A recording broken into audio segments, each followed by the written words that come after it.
Welcome back, everyone. Are you ready to dive right into today's explainer? Because we have got a seriously hilarious and honestly kind of chaotic case study straight out of the pond drama universe. It's called Mr. Carp's Renovation Disaster. If you've ever wondered just how delicate an aquatic ecosystem really is, well, you are absolutely going to love this one. To really understand this disaster, we first need to appreciate the baseline, right? Picture this setting: a beautiful, totally pristine, crystal clear freshwater pond. The sunlight is beaming perfectly through the water, lighting everything up. The fish are just swimming peacefully, birds are singing away up above, and everything feels completely calm. It is the absolute picture of perfect aquatic health. But, as we know, this kind of perfect serenity, it's usually just the calm before a very sudden, very dramatic disruption. And then, boom, breaking news. Someone has just kicked off a massive underwater construction project. Imagine all that happy, peaceful background music screeching to a dead halt, completely replaced by the sound of a heavy-duty construction explosion. Out of absolutely nowhere, this huge, thick, brown cloud of mud violently erupts from the very bottom of the pond. The clear water is instantly gone, and we are left with a massive underwater dust storm. Section 1. The Underwater Construction Boom. Enter our prime suspect, Mr. Carp. Fully decked out in a bright yellow safety helmet and a highly reflective construction vest, he is just happily swimming along, acting like a tiny, extremely efficient bulldozer. He is literally just violently shoveling up the pond bottom with his mouth. Mud is flying absolutely everywhere. And the best part? He is smiling so proudly, completely oblivious to the total chaos he is causing behind him. And his defense for all this, he says, "I'm just looking for snacks." I mean, it's a completely innocent motivation, right? He's a bottom feeder. This is just what he does. The guy is hungry. But this messy, unpermitted little renovation project of his is kicking up so much mud that it's fundamentally ruining the environment for literally everyone else who lives there. Section 2. The muddy consequences. Let's talk about the everyday pond citizens, because they are struggling. First off, you have the other fish. The water is so dark and muddy now that they're suddenly crashing into rocks, bumping into each other, and practically crying because they can't even see their own lunch. Then you've got the aquatic plants desperately stretching upward, their leaves completely caked in thick mud, starving for the vital sunlight they need to survive. And my absolute favorite detail here? The oxygen bubbles. They are being forced to work unpaid overtime. Seriously, we have these tiny oxygen bubbles dressed in little office clothes carrying tiny briefcases. They are trudging toward the exit, completely exhausted, stamping a timesheet that reads working overtime. One of them is even groaning about not getting paid for this. It's super funny, but it's also a brilliantly accurate representation of what happens when a pond gets too muddy.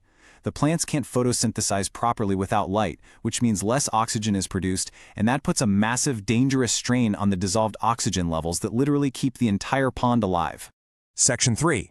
Investigating the turbidity. First on the scene to investigate is Detective Secchi Disc, rocking his classic detective hat. Now in the real world, a Secchi Disc is an actual tool that scientists use to measure water transparency. But here, he's a hard-boiled detective shining a giant flashlight into the water, searching everywhere. He squints into the mud cloud, looks right at us, and declares the visibility to be absolutely nothing. The mud is just way too thick. So, what's the official charge for this crime? Excessive turbidity. In plain English, that's the cloudiness or haziness of a fluid caused by large numbers of individual particles. In our case, it's all that dirt and mud Mr. Carp just ruthlessly kicked up into the water column. Armed with that definition, Officer Turbidimeter blows his whistle, pulls out a massive ticket book, and slaps a hefty violation for excessive turbidity right onto Mr. Carp. The officer looks at him dead in the eye and asks, "Construction permit?" And Mr. Carp, dropping that big proud smile of his, just awkwardly mutters, "Oops." Yeah, he suddenly realizes he is in big trouble for his unpermitted digging spree. Section 4. The real problem revealed. But wait, making a truly heroic entrance, Professor Dr. Ferducci arrives on the scene. Imagine golden sun rays breaking through the murky water just for her. Her lab coat is sparkling, and her glasses are gleaming with pure scientific authority. She confidently strides up to an underwater smartboard to drop some essential pond science knowledge on us and all the frantic pond citizens. The professor lays out the 4 absolute pillars of proper pond management. First up, proper stocking density. You simply cannot have too many bottom feeders in one place. It's a recipe for disaster. Second, balanced feeding. If the fish are well fed, they aren't going to desperately tear up the bottom looking for snacks, right? Third, you have to maintain a healthy pond bottom. And fourth, ensuring you have the right fish species carefully balanced together in the ecosystem. With the smartboard glowing behind her, Professor Dr. Ferducci delivers her core thesis, and honestly, it completely flips the perspective of everyone in the pond. She says, carp aren't the problem, pond management is. Boom, what a revelation. Mr. Carp wasn't being malicious, he was just acting on his natural instincts. The real issue all along was that the environment just wasn't managed properly to handle those instincts safely without causing all that excessive turbidity. Section 5. Restoring the pond ecosystem.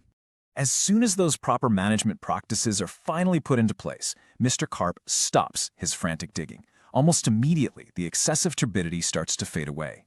The water slowly clears up, and those beautiful golden rays of sunlight come streaming back down. You can actually see the aquatic plants smiling again as their leaves are finally clean and soaking up all that glorious light they so desperately needed. The relief across the whole ecosystem is just palpable.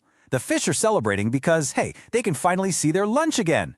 The overworked oxygen bubbles have finally clocked out and are actually dancing in the clear water.